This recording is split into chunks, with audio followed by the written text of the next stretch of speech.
Yeah. A lifestyle. Why did I get muted? Hello? DS, please stop hunting me, please. That wasn't you, Reggie, with you? Fuck. Barony. A game. I played it. A lifestyle. He played it. Oh my god, look at the desk. The typical gamer desk. Oh my god. Dude, we should do desk review or something during the Subnyaton. I'm curious to see your gaming setup. An amazing way to raise your blood pressure. Why? At first glance, Barony appears to be a highly detailed boulder death simulator. Oh my god.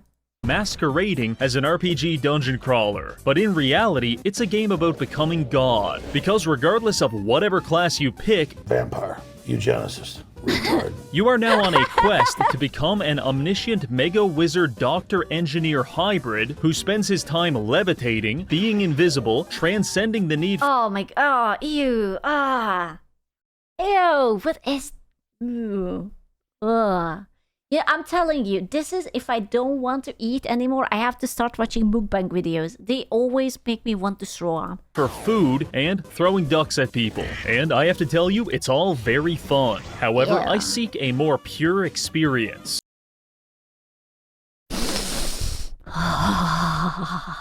I crave the strength and certainty of capitalism. Because today, we'll be playing the game as the world's strongest merchant, Shmuley Goldstein. And by exercising extreme fiscal responsibility and indentured servitude, we will attempt to survive 35 floors of monsters. Dude. I hate mid-canyon videos. I mean, don't get me wrong, they are amazing, but they are such fucking nightmare fuel. To defeat the final boss and win the game. But first, hypothetical situation. Okay. It's 9 p.m. and you're— Oh my god, Reggie, you're getting a downvote for that picture. You are straight to jail. competitively shitposting on Twitter. After a long night of calling people subhuman trash, you head to bed for some much-needed rest. However, you wake up in the It might be the SP, actually. middle of the night to find a mostly naked Romanian man standing at the foot of your bed. Dear God, it's Furry Master 914. He must have tracked your IP address and found your house. You're petrified with fear as he approaches you, puts a gun in your mouth, and apathetically asks, "Are you ready to see God?" Wild guess, but I don't think he's going to take— Stop. Stop it. Stop caressing the half-naked Romanian man. It's enough. no for an answer. This is bad, but it all could have been prevented with the sponsor of today's video, ExpressVPN. Jesus This Christ. is without— Do you think that he has to run the VPN ad before he puts it in? Or did ExpressVPN was like, yeah, just go nuts. Do whatever. question one of the best virtual private network services on the market. But don't take it from me, take it from all of these people that you don't know. ExpressVPN will ensure your online privacy and data security by encrypting and rerouting your network traffic through their high-speed servers. That means no more worrying about your data being sold, and of course, no more unexpected late-night visitors. Me personally, I use ExpressVPN all the time to access region-locked content by changing my IP address. Okay, am I the only retard who tried VPN with Netflix and Netflix told me that, oh, we detected that you have a VPN and you cannot fucking use it? Am I... There is an animated about Molang? Oh my god, I love Molang. In fact, I do it so much that I'm having an identity Like, how the fuck do people use VPN with Netflix? crisis. Am I Reggie Games, the Canadian YouTuber? Or am I Hong Kong Fooey, a Nigerian man binge-watching Breaking Bad? I don't know, and neither will they. Find out how you can get up to 4 extra months of ExpressVPN by clicking the link in the description, scanning the QR code, or going to expressvpn.com/Reggie. With plans starting at $3.49 a month and a 30-day money-back guarantee, you've got nothing to lose. Thank you, ExpressVPN. Now back to the video. Our first choice to make is our race and class. We've got plenty of options ranging from a Ooh, succubus. Ooh, gremlin. Dryad. Insect. Ooh. homeless mushroom man all the way to demonic BDSM enjoyer. Yeah. However, we're going to play as the most insidious of them all, the gnome. Gnomes are renowned for being short and killing me on level 3, you piece of shit. But they do have some upsides. For instance, the more wealth they hoard, the higher their mana regeneration goes, which makes them— What? What? Dude, oh my god. What? an excellent fit for the merchant, a class that focuses on trading and becoming rich. So with that figured out, it's time for Shmuley Goldstein to make his debut. It all starts here in the mines on level 1. We've got a hatchet, a pickaxe, and several pieces of cheese. This might sound pretty good to you. Cheese! I could eat some cheese. I have to watch mukbang videos. I'm craving cheese now. But that's because you don't realize level 1 is the hardest level in the entire game. Traditional game design would dictate that difficulty should ramp up slowly as you progress, but I remember this. I remember. This is the footage that radicalized an entire generation. Yeah. But the Barony developers believe that the weak should fear the strong, and they make that clear very quickly. Try fighting more than one rat at a time, you're dead. Equip a funny necklace, you're dead. Try brewing some health potions, not a chance. Finally, try standing perfectly still, and you're still dead. Given that, we proceed through floor 1 very carefully, utilizing stealth attacks as much as possible while doing our best to loot everything we can get our hands on. Rather insultingly, one of the first items the game offers us is an oversized jester's hat. Do you think they meant something by that? I can't quite tell. Is there something that they're trying to tell us? Nah, surely not. And the second one is a hand mirror. So not only will the Subtle, yeah. entire world know we're a clown, but now we'll know it too. However, Shmuley J. Goldstein will not be made a fool. By the end of this video, he will become a god. And he will also keep this hat because it gives +1 charisma. Proceeding through the floor, we fight our way past several rodents, reanimated skeletons, and anyone stupid enough to trust us. You see, in order to increase our character level, we have to increase our individual skills. And unfortunately for everyone else, most of them involve killing people. So there are no friends, there are no neutral parties, just ambulatory experience points waiting to be harvested. Dude, this game looks unironically kind of cute and sort of spooky. I don't know why, but like pixel games always feel so much more spookier.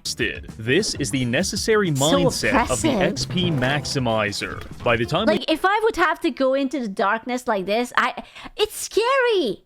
I don't know why. There's just something, like, it's scary. You have to turn on the lamp. We finished looting floor 1, we made it to level 5 and picked up a few useful spell books. For example, this one summons a floating pickaxe to lobotomize your enemies with. Very nice. Soon, the people will have to take us seriously. Proceeding through the hatch to floor 2, we are immediately greeted with the Barony equivalent of being told to go fuck ourselves. This flashing symbol indicates that in about 2 minutes, a 40-foot tall minotaur... Okay, how the fuck is that not scary? That motherfucker just comes out of the darkness and he's just like... It's domination time. Okay? Yeah, the milking farm is real.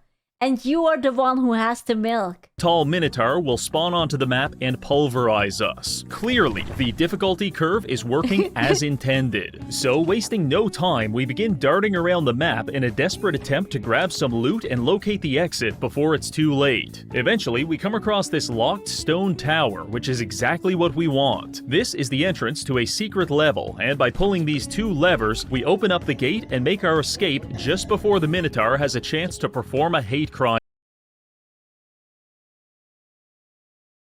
I don't know, man. It's kind of menacing, you know?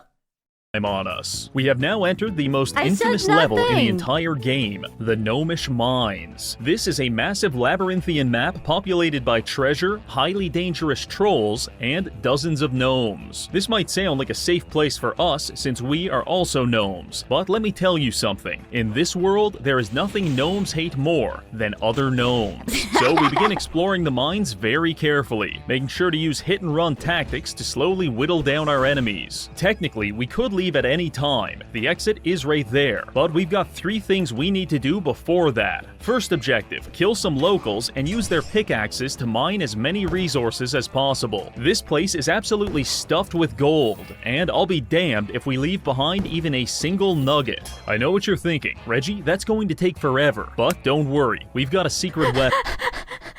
The gentle lip curse. Shh, don't speak. We need the nuggets. This almost useless piece of fabric. When a normal person equips a Hey, what do you mean scooch and hide POE? What the fuck? blindfold, they will have a hard time playing the game. But when we, a filthy gnome, equip the blindfold, we enter a state of sensory deprivation, which heightens our natural affinity for precious metals and allows us to literally smell every piece of gold in a 2-mile radius. Using this technique, we were able to track down every gold deposit in this godforsaken mine. Oh, he's being autistic again. It's like casual amount of gold. Nah. We have to detect all of the gold on the entire map. Jesus Christ. Now that we've got some cash, we make our way to the top right corner of the map, where we find a fellow enjoyer of the free market. This is a shopkeeper, and he is our only friend in this cold, dark dungeon. Now here's the strategy. We buy everything he's got. Doesn't matter if it's trash. The simple act of purchasing it levels up our trading skill, which levels us up as a character. Then we sell all that stuff back to him and buy more stuff. Technically, we are losing money on these transactions, but think of it like an investment. Because can't you resell it back to him and just like save at least 50% of the money that you had? if we can max out our trading skill, we will earn the ability to sell anything to shopkeepers, even valuable gems. And that is where the real money is. By the time we were done executing this technique, we managed to grind out 4 levels and get our trading skill up to 75. Additionally, the shopkeeper sold us a new shield and 2 pairs of steel anti-gravity boots. Normal steel boots weigh around 40 kilograms, but these ones weigh 80 kilograms less, making them atmospherically buoyant. This is important because our weight affects our speed, and in Barony there is no— When you're down in the dungeon and like a half levitating gnome is coming towards you. What the fuck? easier target than a morbidly obese man who has immobilized himself under the weight of his own gluttony. Now let's move on to our last objective. In the bottom right corner of the map is a legendary spellcasting helmet guarded by a series of highly dangerous booby traps. Wow guys, very impressive trap room you've got here. Be a real shame if I had 7 pickaxes in my inventory. With the traps disarmed, we are now free to grab the Sphinx's— He's cheating. He's fucking cheating. You can't do that. That's offensive to trap culture. I'm sorry. How could you? Ask. Sporting +8 intellect and +3 now he's playing the game. He's cheesing it. You can't do that. armor, this helmet is basically our best in slot for the rest of the game. Now all that's left for us to do is finish exploring the map and get out of here. This took about an hour, so I'll give you the highlights. 20 minutes running around electrocuting gnomes, 20 minutes finding more treasure, and 20 minutes creating a minimum wage labor force. That last one is very important, so listen closely. As a gnome, no one wants to be our friend. This is the Tyler one. Ah, you get the walala. Isn't a political take, it's an observation. Because every time I talk with an NPC, they try to stab me. So our only option is to deceive them into compliance by manipulating the currency. What we do is run around until we find these piece of shit rocks worth $1. Then we cast a magic spell on it and suddenly it's valuable because we said so. Then we take those artificially monetized items and beam them off people's head to convince them to work for us. Damn. Capitalism. Congratulations. Dude, this is how the NFTs work. Remember those ugly monkey NFTs? That's what's basically happened.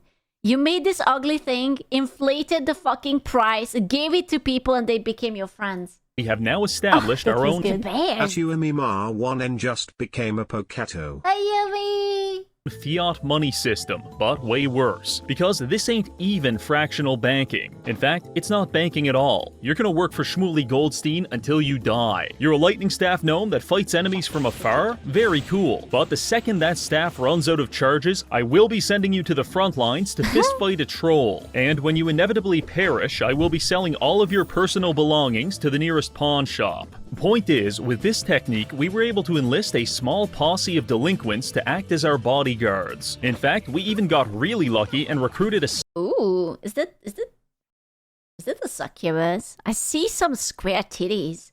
succubus. This is Hey, terrific yeah. because the succubus can seduce units into joining our party even if we're already at the party size limit. I thought this would be pretty good. However, as we will soon find out, it is completely broken. I can't joke to that. Really? Are those pixels enough for you? Man, you're a low maintenance, dude. Regardless, we're all done in the mines, so let's get back to the dungeon. The next 2 levels of the dungeon were a deeply Kitty. confusing experience. Within 60 seconds, I found a book on how to be an alpha male, found a necklace that literally chops my dick off, and then What? Hold on. Disintegrates and activation. Apply sex. What? No way. No. And then to balance it all out, I almost got killed by a boulder. After that, we wandered around in a daze while our followers beat the shit out of everyone on the map. I didn't tell them to do that. They just inherently know I want it, which is what makes them good followers. Eventually, we came across a series of merchants, at which point I was obligated to spend an hour min-maxing our He didn't buy the furry hat yet. You can be so many different flavor of furry. You can be the bear, you can be the deer. What would you like to be? trading skill to Hiya. appease my compulsive desire for number go up. Here's the summary. We added 4 more anti-gravity boots to our collection, grabbed an alembic to allow us to practice alchemy, and most importantly, we maxed out our trading skill. All of this landed us at 7,000 gold, which bumped us up a tax bracket into wealth level 3. Not bad. All of this was done just in time for the next secret level, Mine Town. Barely a town, and certainly not a mine, Mine Town is actually a religious site for members of the free market. That's because it has 4 shopkeepers and plenty of what I call free resources. If you're playing one of those non-capitalist slop classes, you probably won't care about this level, but for us, this is huge. But Reggie, how can I maximize my Mine Town experience? Well, I'll tell you. First things first, How does he always find these games?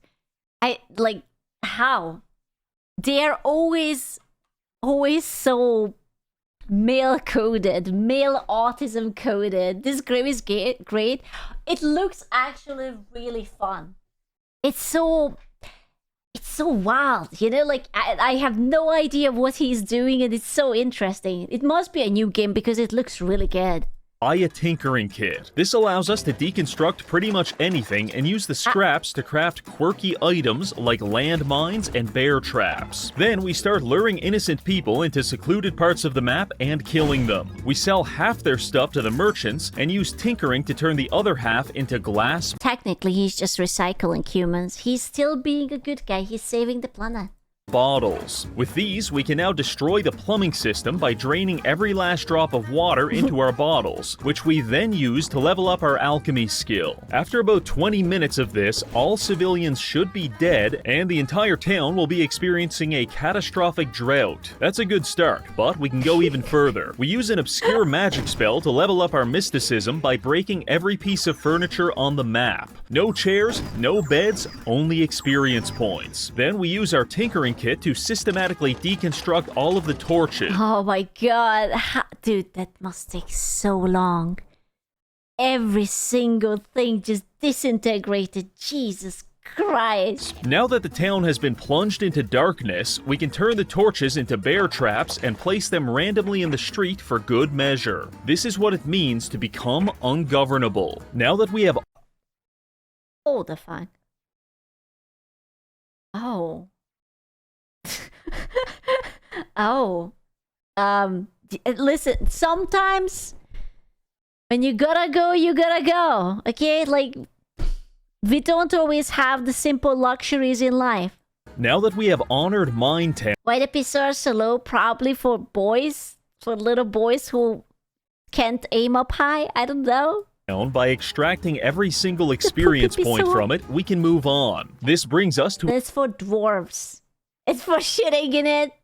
God damn it, you're right. a transitory level. These are basically free treasure levels that we get when moving from one biome to another. However, do not mistake that for meaning that they're safe. I have personally witnessed grown men cleaved in half by cleverly placed mimics on more than one occasion. But that's okay, because we didn't need that guy, and what we're really here for is something much worse. By mining through this skull-shaped wall, we can reveal a secret portal to the Underworld. Going here is not something I recommend to 99% of players, because the baseline requirement for even surviving is being able to fly. Luckily, not long ago, we picked up some boots of levitation from a merchant. Therefore, problem solved. But why do we even care about the Underworld? Well, I'll tell you. It's because deep within the Underworld, there is a demonic shade known as Artemisia, who wields the legendary bow. I'm sorry, are those titties? I think those are titties. Is this a girl? Is this a... I think those are titties. Chrysolakatos. So the plan is, go to hell with the boys, beat the ever-living going to hell with the boys. Sounds like a fun time. shit out of Artemisia, take the bow, and be back in time for supper. Upon entering the portal, we are immediately greeted by the Minotaur warning sign.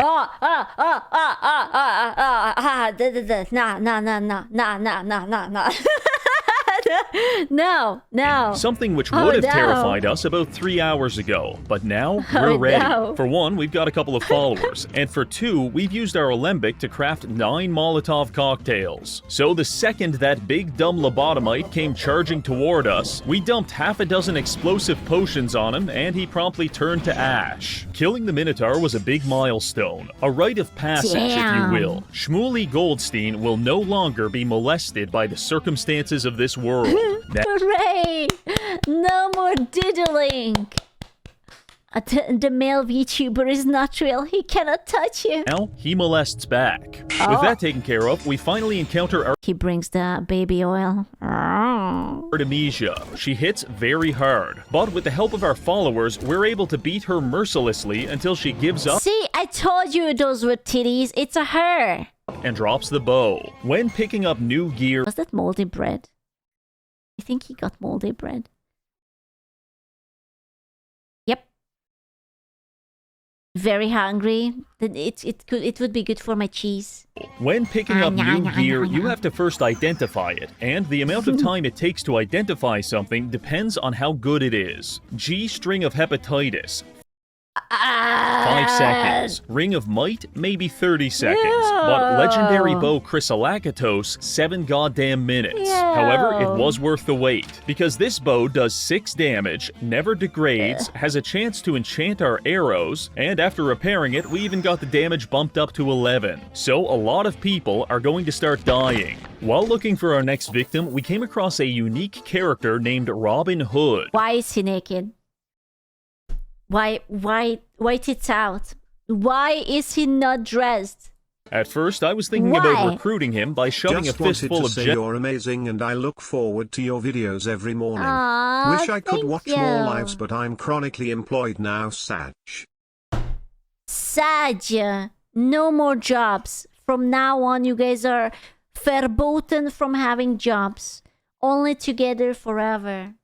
I'm sorry, I don't make the rules. I mean, I do. Sorry, no more jobs.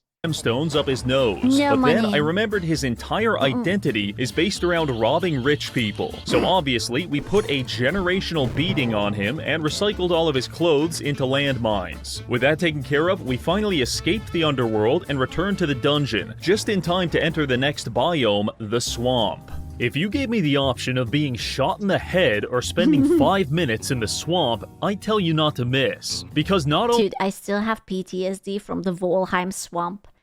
I don't know what were they thinking. It's like you start out, nice grassy area, nice forest, nothing happens, then the fucking swamp. Good fucking line.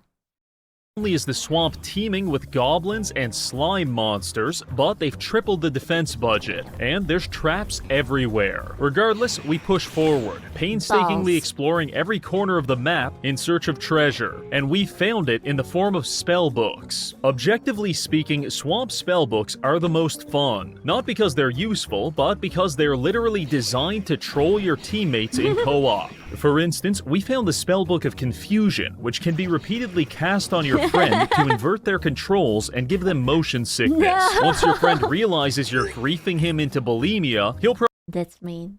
That's mean. You're getting bitten for that. probably try to attack you back, which Not beaten, bitten. Okay? Nya, nya, nya, nya, nya. is when you're going to cast grease to lather him in Ew. oil and make him drop his weapon anytime he tries to use it. Maybe for good measure, you'll also cast Ignite to kill him in a horrible grease fire. This is the essence of male bonding in Barony. Unfortunately, Kleeper stopped returning my messages, so we had to settle for griefing the local goblins instead. However, all of this dicking around did come at a cost, because it takes a long time to explore I didn't know that he has friends like that. each floor, and starvation is slowly creeping up on us. For the past hour, we've been surviving on a diet of greasy tins of food, but by this point, we've completely run out and Wait, hold up. Was that mold? I need to surviving know. on a diet of greasy tins Oh yeah, that's mold. Yeah. of food, but by this point, we've completely run out and we're starting to take hunger damage. delicious Many a mold. promising run has been cut short due to poor food management, but Shmuley Spuda. Goldstein refuses to die with anything less than 100,000 pieces of gold to his name, so we push through the pain. Eventually, we hit a lucky break where, after finding a series of chests, one of them tried to kill us, only for us to explode him like a piñata and feast upon his innards. The chest was full of cheese, cream pies, and more.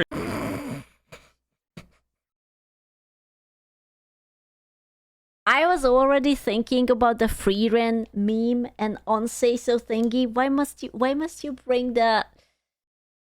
bring it in? Why? What was it was yeah. I could have a cream pie right now. Industrial-grade sloth, which should keep us running for the next few levels. Probably the only other important development during our time in the swamp was that our succubus I never had one before. I don't know what a cream pie is. I mean, I know what it is. I just never had it in my mouth, you know? But it must be good. Creamy. Delicious. Yummy. What do you mean? Of course you did it. You don't know. Maybe I had a cream pie. Maybe I just didn't tell you about it. What? Can't a girl just crave a nice cream pie just because it's late at night and it's dark? Wow.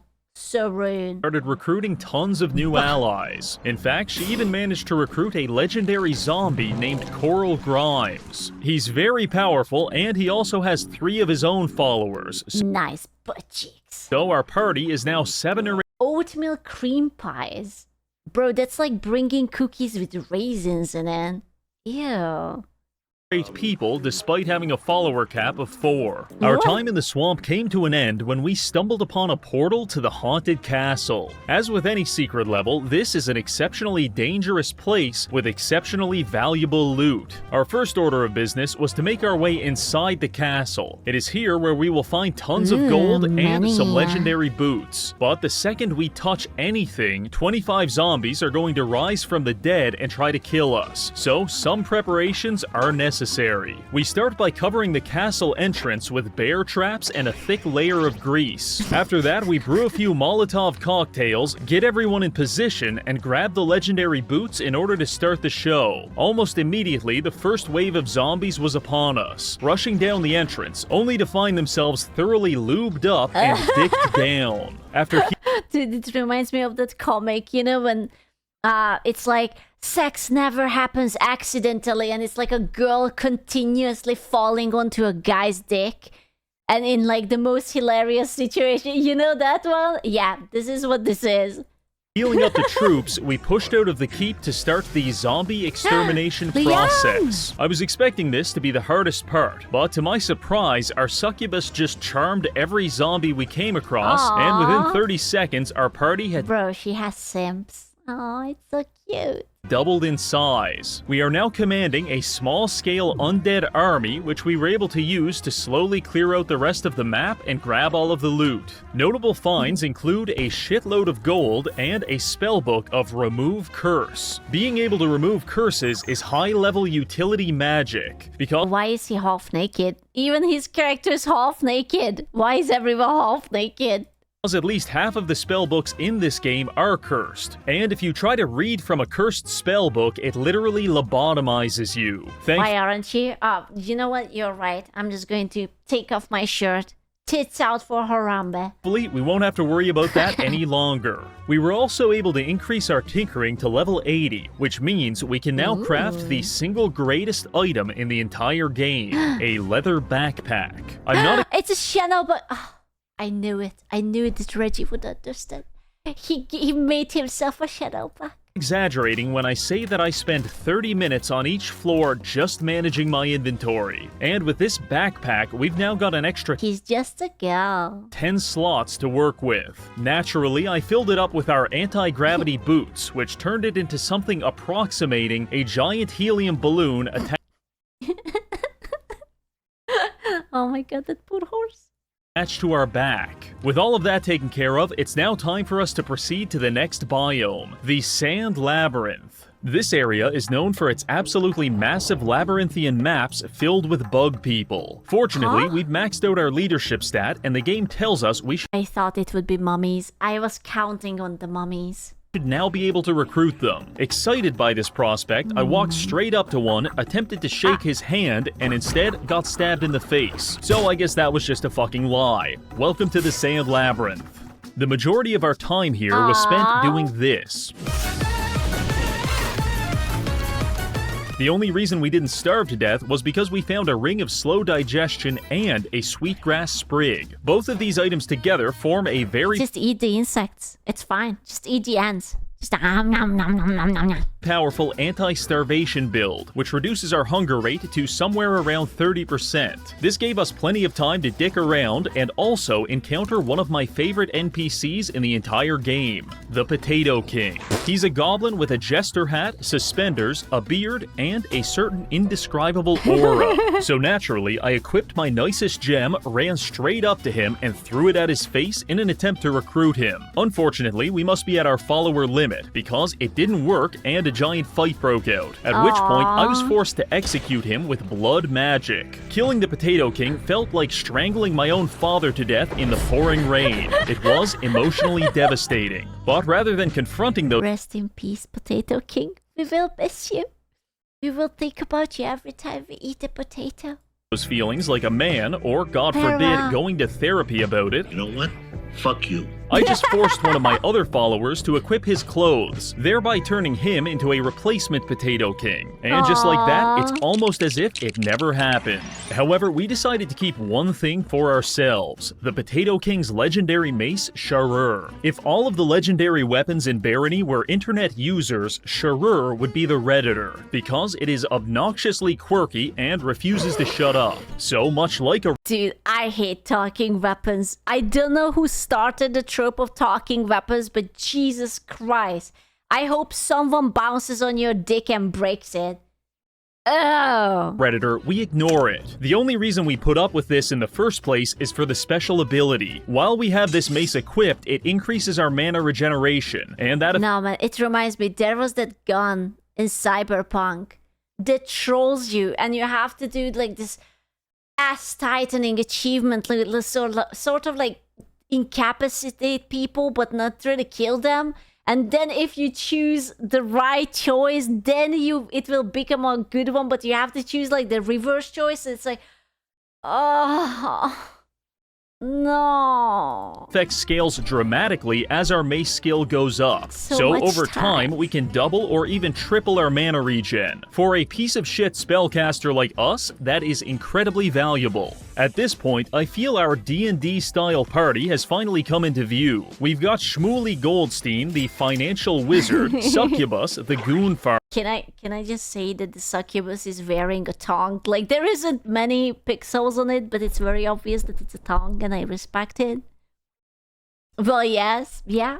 the Goon Farmer, Coral Grimes the Death Knight, and Potato King II. Between the four of us, I like our odds, so our party pushed through the Sand Labyrinth and even completed 2 secret levels in the process. Long story short, we made a shitload of Nice balls. money and killed a minotaur in order to take his legendary spear. With the Sand Labyrinth complete, we can now proceed to the ruins. If we can make it through this biome, we'll finally reach the first boss, Baron Herx. Now in terms of trap density, the ruins is on par with central Poland, because these Hey, what? fuckers are everywhere. Fortunately, Maybe I should visit Poland. You know, it doesn't look too bad.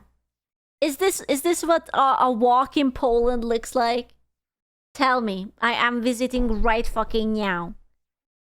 Fortunately, we have amassed an impressive collection of spells, and we've got one specifically for disarming traps. So it doesn't matter if you've spent all day carefully placing turrets and floor spikes. Shmuley Goldstein is going to spawn onto the map, pop a speed buff, and fly around systematically. Dude, you can do so many things in this game. I feel like this is one of those games when you have like problems and you have like 19 trillion ways to get around it, slash solutions, whatever. Disassembling all of your shitty little traps until you're all alone. And God help you when you're all alone. With the traps out of the way, our followers are free to engage the dozens of gnomish gangs that inhabit the map. Most barony fights occur on the scale of 1v1 or maybe 2v2 combat, but these brawls were easily 30-person bloodbaths. Most of the locals did not survive, but some were smart enough to bend the knee and join our party. Thanks to this, our party size easily increased to around... Oh my god. Yeah, so but he's basically a summoner. Except he doesn't summon, he just pays people off.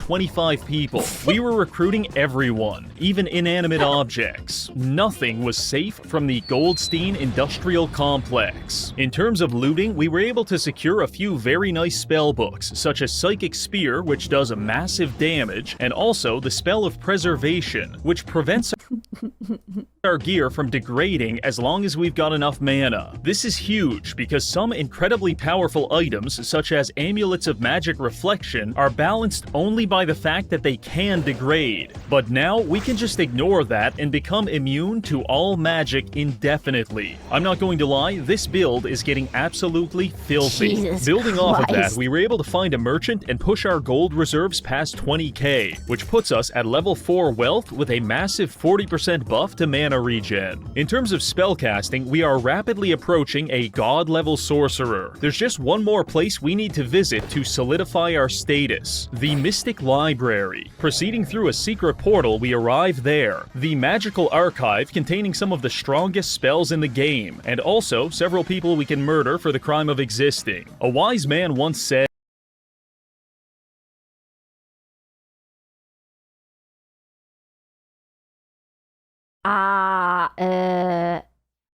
Okay, yeah, no, continue, moving on, yeah. you should have a plan to kill That is a piss jar. I'm sorry, it was yellow. That's a piss jar. everyone you meet. And that's fair, but personally, I prefer an This is not my piss jar. You are not getting my piss jar. I charge extra for that.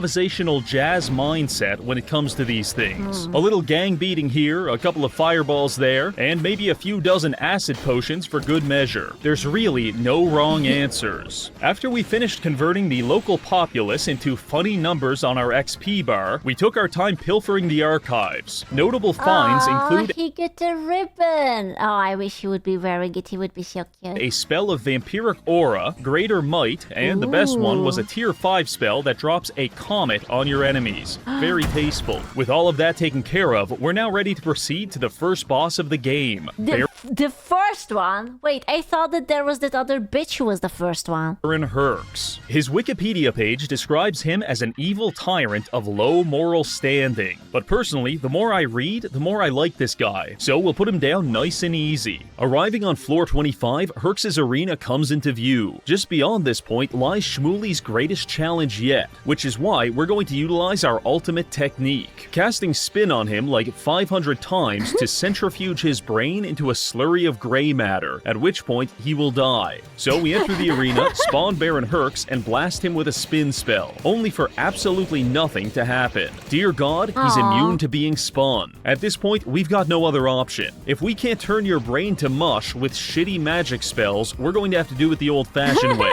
So I called in our 25 followers and had them curb stomp his skull relentlessly. Dude, he's so OP. He doesn't even have to stay on this, like, area anymore. He just, like, flies.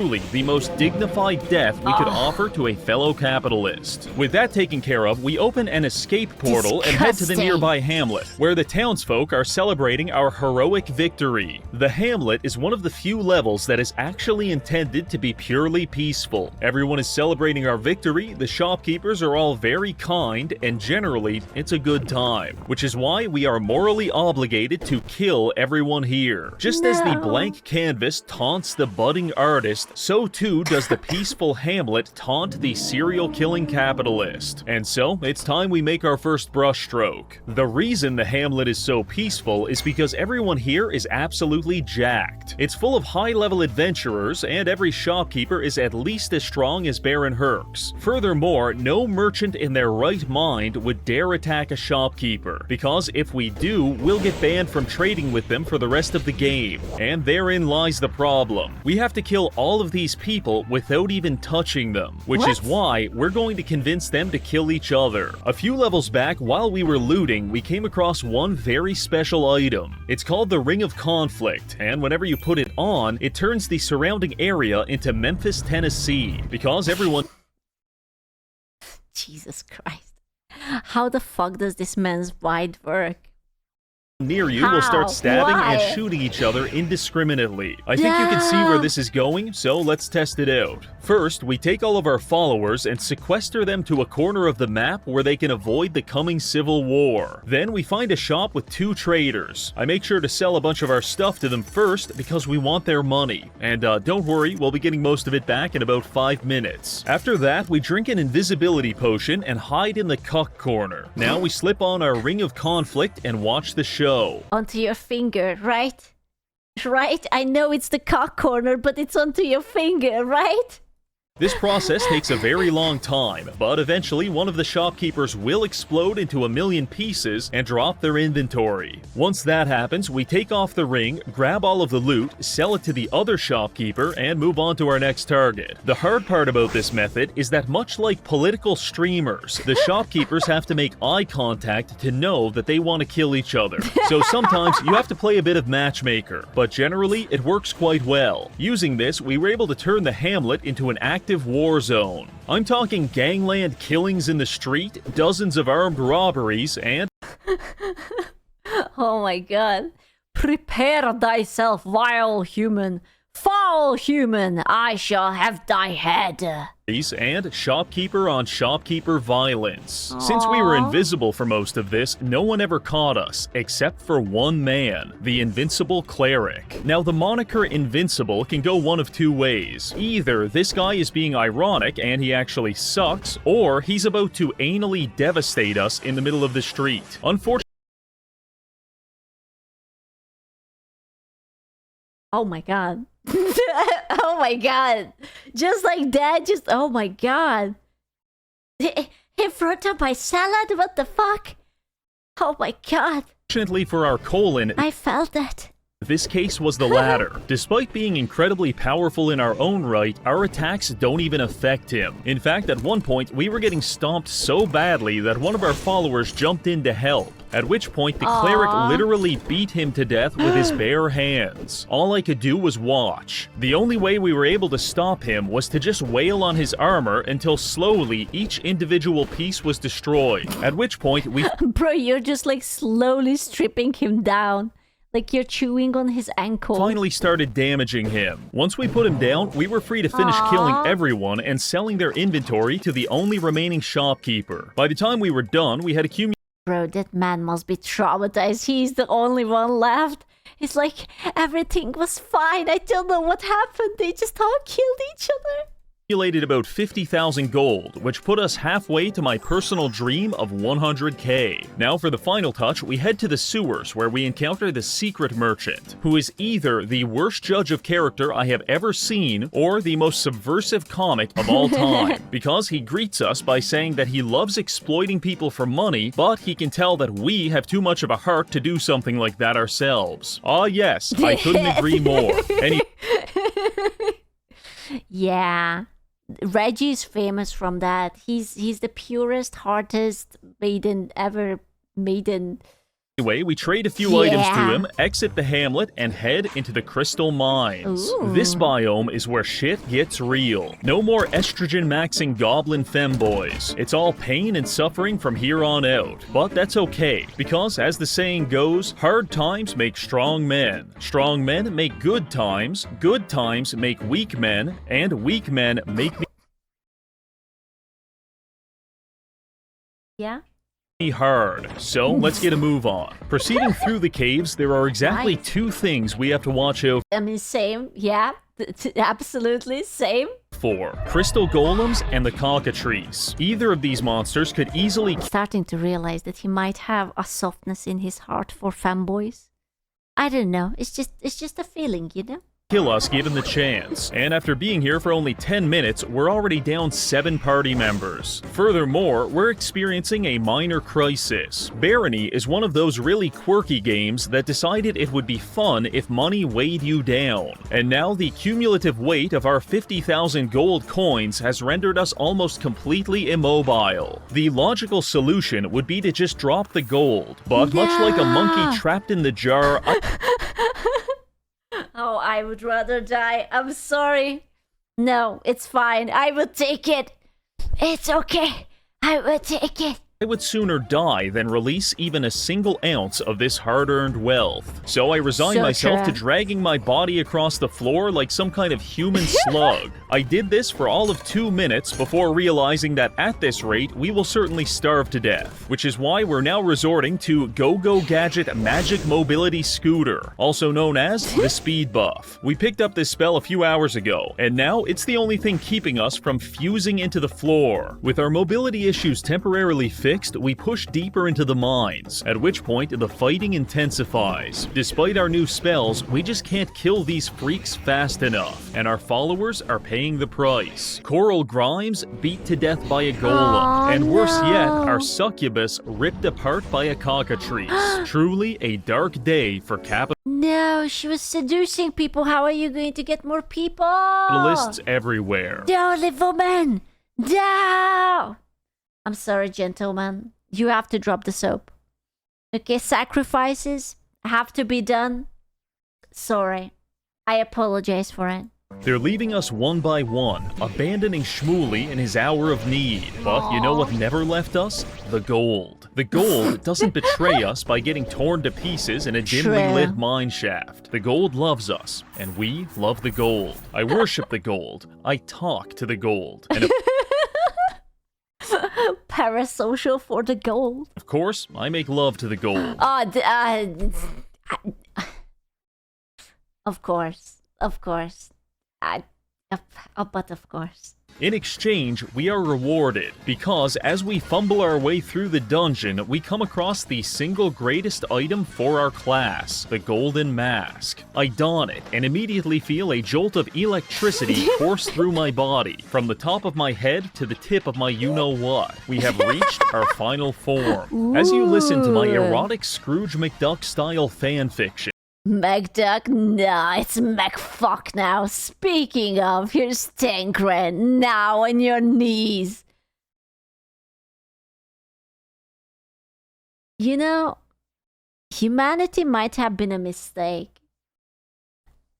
I do think that sometimes it would have been alright if we get wiped out, not the dinosaurs. You think? Take it. Bro, you would be on your knees for McFuck?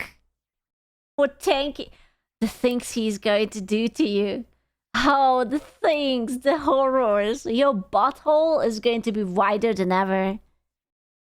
You're probably wondering what's so good about this mask. Well, I'll tell you. It gives us a 50% weight reduction to all gold in our inventory. That means no more mobility scooter. We can finally walk like a normal human being. But we can go even further. By combining our blank scrolls with this enchanted feather, we are able to bless the mask. After doing this twice, the mask now reduces our gold weight by 150%. So not only is our enormous sack of gold not weighing us down, but in fact, it's actually lifting us up and offsetting the weight of everything else in our inventory. So the more gold... What the fuck is this game? Who made this? And what were they smoking? Was it LSD, cocaine, something else? we hoard, the less we weigh and the faster we become. This is Merchant Apotheosis. Perhaps sensing that we were getting a little too cocky, the game decided to humble us by having me fight an incubus. We almost died here because these little bastards use confusion spells that invert all of your controls. Left becomes right, up is down, and basic... That's karma for trolling your friend who was sending you ERP and that nice NSFW fan art of you too. That's karma. Go fuck yourself. It's quite disorienting, but after surviving that, we picked up the pace, speedrunning the next few floors and acquiring a couple more spells such as Portal of Teleportation and Void Chest. Teleportation is self-explanatory. You've got an intricately booby-trapped treasure room protected by several locked doors. I think I'll just phase through the wall, grab all the stuff, take a shit in the middle of the room, and leave. As fun as that is, Void Chest is even better, because it allows us to convert any treasure chest into cloud storage, which we can use to hold our most valuable items until we need to sell them. You are now living in a world where the global currency is produced, issued, and stored by a single magical gnome who is openly a violent and sadistic serial killer with near godlike superpowers. Every member of the World Economic Forum is currently having a painful erection at the very thought of this new world order. The only thing left for us to do here is to I wish we could ever reach such levels. Like, sometimes I dream about becoming obscenely rich and just being a dick. You know, like, suddenly having as much money as Elon Musk does, but like, you just troll with it. You know, you don't use your money for anything constructive, anything positive, only just to dick with people. visit the cockatrice's lair. What do you mean you're already addicted? Well, yeah, but it's just not monetarily. Not because I want to go there. In fact, it's absolutely fucking dreadful. But it has a lot of money, so skipping it was never an option. The tricky thing about this level is that it has a high density of enemies. This is easily solved by equipping our Ring of Domestic Abuse and then listening through the walls as our enemies beat each other to death. After that, I toss on a speed buff, rush into the room, and use a paralysis spell to incapacitate the Kind of moan though. survivors while we beat them to death with a mallet. Using this high-level problem-solving technique, we were able to clear out the entire dungeon and secure some highly valuable loot, namely this legendary chest piece and a tier 5 magic spell known as Waves of Blood. This is by far the That's me on my period. strongest offensive spell we have access to, and while it does cost us 20% of our health, it costs our enemies 100% Me when Resident Evil 9 jump scared me. of theirs, so I approve. Moving into the final room, we just have to survive a solo battle against the cockatrice himself. We entered the room with an invisibility ring on, so the cockatrice can't see us. The cockatree? What's a cockatree?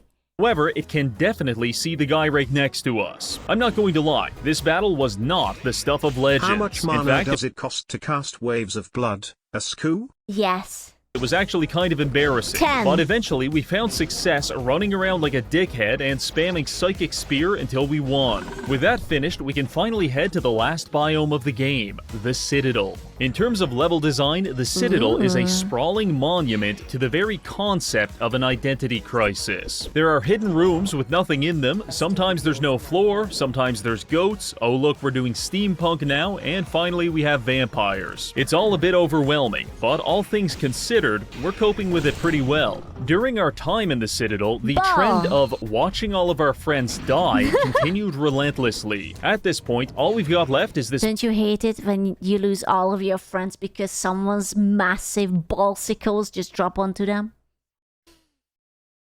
Yeah. Blue Power Ranger, and a couple of gay guys. While I do miss the succubus, I cannot deny that this is objectively a better Oh my. Oh my. better fit for the channel. Also, it's probably worth pointing out, but by this point, Shmuley Goldstein has become an absolute cannonball of a man. This is as thick and juicy as you can get before getting sued by Games Workshop, and I love it. Proceeding floor by floor, we acquired a few solid pieces of loot while also realizing the full power of Waves of Blood. At first, I was skeptical about this spell because it costs a ton of health to cast, but when you wipe out an entire hallway full of people with it, you can no longer deny that this is the universal answer to all of your problems, because it will either kill the problems or it'll kill you. Speaking of which, we also developed a pretty bad habit of leveling up our alchemy by drinking unidentified potions. This resulted in several instances of us being drunk, being blind, horribly confused, and dissolving Just an average day in Eastern Europe. our intestines with acid. But that's okay. At its heart, alchemy always has been an exploration of the unknown. So you could just sit there identifying these potions with your scientific tools like some kind of pervert, or you could be a real man by chugging this unidentified sludge which will cause you to go deaf. The choice is yours. Other than that, we killed a few minotaurs, stepped on a series of clearly visible bear traps, fought a shadow version of ourselves and won, and then liquidated the contents of our safety deposit box to expand our wealth into the six-figure territory. Truly, there is nothing left for us but to defeat the final boss, and so we proceed to the final level. Here is where we will find the deplorable sorcerers Orpheus and Eurydice. They're not deplorable because they're evil, they're deplorable. Hello, Cretin. I can't even tell if the game actually says that or is that just an edit. Because I wouldn't be surprised if this is literally what the game would tell me. Because they're not evil enough. So obviously we have to kill them. But first, we need to establish the stack.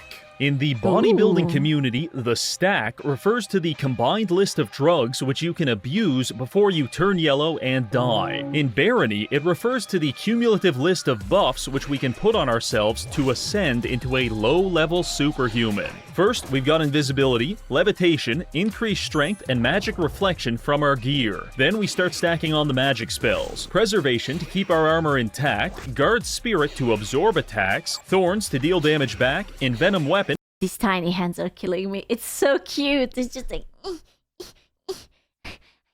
such a tiny hands, just like... Walala. For added damage, Flame Cloak for immunity to fire, and finally, Speed to run around at 90 miles per hour. We could go into this fight and just gang up on them with our followers like we did last time, or we... You know, I'm just saying, if you would Photoshop like two butt cheeks under it, it would be perfectly a rubbing motion. We could go into this fight and just gang up on them with our followers. If you look at it right, it's a perfect booty rub animation. Like we did last time. Or we could even just... What do you mean, why? You cannot just ask me why would I want to rub a booty? Why would you not want to rub a booty? What kind of silly question is that? Abuse Waves of Blood to end this in like 10 Just look at it. You just look at it and feel it. Feel the little rub, the teeny end this tiny... in like 10 seconds. Come on. But I am a man of theatrics, which is why I decided to spend this entire video, 12 hours, Why do I feel like he did it in one sitting?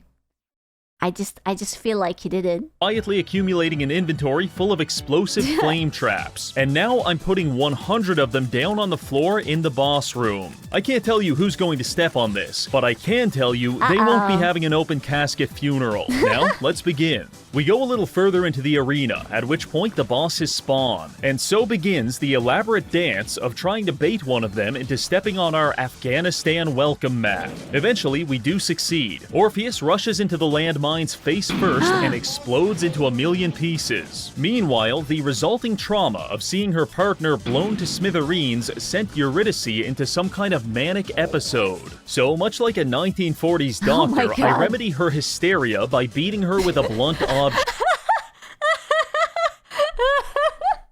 project. Unfortunately, this doesn't work so well, and she summons in several minions to kill us. We immobilize them with a series of ice waves and firewalls, and then return our attention to Eurydice, blasting her with waves of blood and an entire meteor You cannot use a woman's spell on a woman. Come on. shower until her and all of her stupid followers are vanquished back to the abyss from which they came. And with that, Shmuley Goldstein, the paragon of capitalism and destroyer of evil, has vanquished Orpheus and Eurydice for the crime of something. I'm not actually sure what they do lore-wise, but I bet it's bad. You know what, editor? Just put them in the Epstein files.